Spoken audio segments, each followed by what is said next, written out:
The village stood beside the river, with small, low houses and dusty yards. Here and there, roof tiles were missing, and the fences leaned at an angle. The soil was dry and hard, cracked as if it had grown tired. Still, every morning the people went out to work. They rose early, even when the sun had barely appeared behind the hills. They lived only from what they grew, and every grain of wheat had its place in the sacks.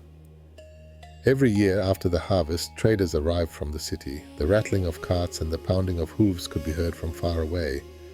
They came with large carts stacked high, weighed the grain, counted, wrote in their books, and then took more than they should have. There was always some explanation, yet the sacks disappeared onto the carts all the same. The village fell silent at those times. People stood in their yards with lowered heads, watching the carts fill up. Even the children did not run around. At the edge of the village, beneath a large tree, lived an old elephant. Its skin was thick and wrinkled, and it moved slowly as if thinking through each step in advance. No one had tied it there, yet it never left. It remained in the village as if it belonged there. In the afternoons it gave shade from the burning sun, and the children sat by its legs, collecting pebbles and drawing lines in the dust with sticks. The elephant watched quietly. When the traders came, it always stood by the well and observed as the sacks were taken away.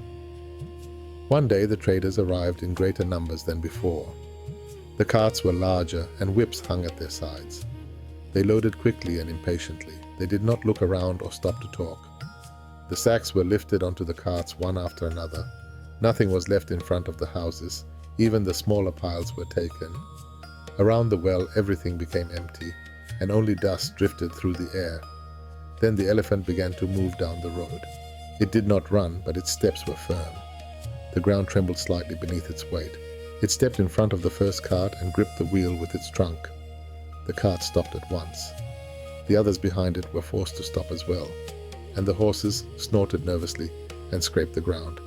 The villagers watched from their doorways and beside their fences. No one spoke, and no one moved forward at first. The elephant simply stood in the road and would not let the cart pass. When one of the traders came closer, the elephant slowly pressed its weight onto the wheel. The wood cracked loudly, the wheel broke, and the cart tilted to one side. The road was too narrow to go around. The river flowed on one side. The houses stood on the other. The other carts could not move either. Then the villagers slowly stepped forward.